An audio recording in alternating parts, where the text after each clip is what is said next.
I never made it, but I know what it takes. I'm motivated by a mix of emotion. Got my statement. បាទសួស្តីពុកម៉ែបងប្អូនទាំងអស់គ្នាស្វាគមន៍ជាថ្មីជាមួយនឹង Cambo Technology ម្ដងទៀត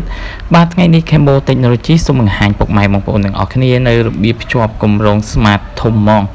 បាទជាលក្ខណៈប្រចាំខែអញ្ចឹង Smart ThomMorng ប្រចាំខែគឺបងប្អូនទាំងអស់គ្នាចំណាយត្រឹមតែ$5តែប៉ុណ្ណោះតែបងប្អូនទាំងអស់គ្នាទទួលបានទឹកប្រាក់រហូតដល់$1666បាទដែលគិតជាចំនួនអ៊ីនធឺណិតគឺរហូតដល់ 45G ឯណោះអញ្ចឹងបងប្អូនទាំងអស់គ្នាដែលថាគាត់លេងអ៊ីនធឺណិតមុំមិនថាវាថា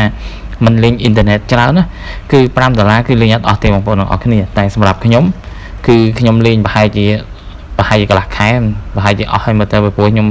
ប្រើគ្រាន់តែមួយអាទិត្យ$1ហ្នឹងខ្ញុំប្រើបានតែ2ថ្ងៃ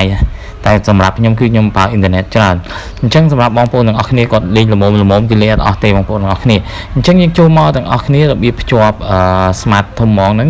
សម្រាប់ប្រចាំខែគឺបងប្អូនគ្រាន់តែចុចផ្កាយបាទ100សំទោសលេខ13មកហើយ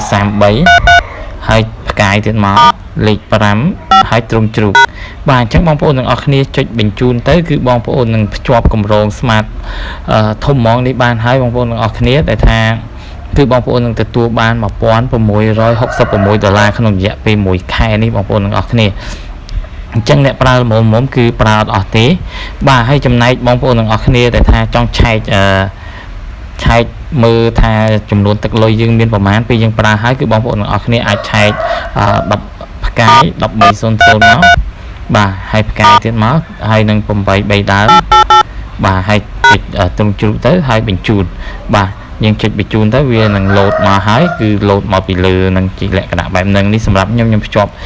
ប្រចាំសប្តាហ៍ទេបងប្អូនទាំងអស់គ្នាតែសម្រាប់ប្រចាំខែគឺយើងឆែកលក្ខណៈដូចគ្នាទេអញ្ចឹងសង្ឃឹមថាពុកម៉ែបងប្អូនទាំងអស់គ្នាដែលបានទស្សនាវីដេអូនេះសូមកុំភ្លេចជួយចុច Subscribe និងដាក់រូបកណ្ដឹងម្នាក់មួយផងដើម្បីទទួលបានវីដេអូបាទថ្មីៗពី Cambo Technology របស់ខ្ញុំបាទ Cambo Technology នឹងបង្ហាញវីដេអូថ្មីជារៀងរាល់ថ្ងៃសម្រាប់ពុកម៉ែបងប្អូនទាំងអស់គ្នាអញ្ចឹងបាទកុំភ្លេចជួយចុច Subscribe ម្នាក់មួយផងអូខេអរគុណច្រើនសម្រាប់ការទស្សនាវីដេអូរបស់ខ្ញុំមួយនេះ